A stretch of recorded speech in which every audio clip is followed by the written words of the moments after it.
must be reimagined, must be reformed, renewed, and aligned with emerging realities.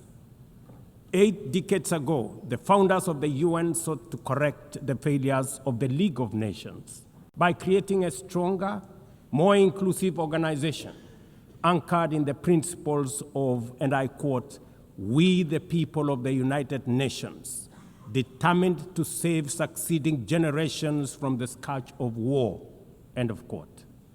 Today, we are gathered for the UN at 80. The question is unavoidable.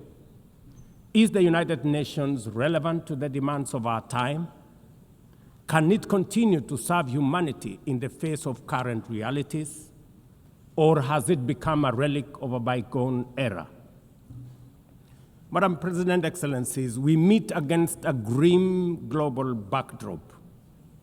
Conflict rages in Eastern Europe, the Middle East, the Sahel, the Horn of Africa, and beyond. Climate disasters grow fiercer by the day. Inequality deepens, pandemics loom, and technological disruptions outpaces governance.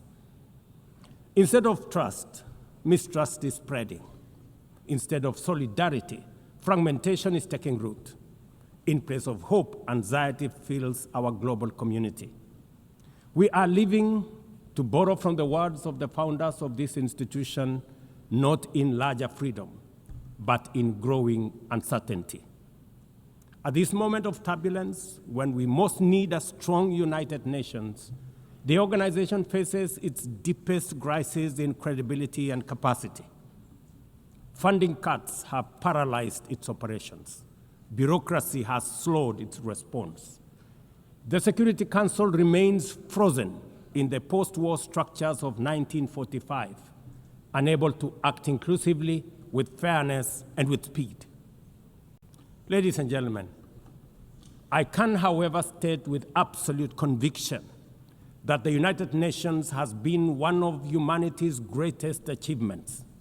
For 8 decades, it has held back the specter of global war, calmed conflicts from Cambodia to Liberia, and stood guard in some of the world's most dangerous places through the courage of its peacemakers and peacekeepers.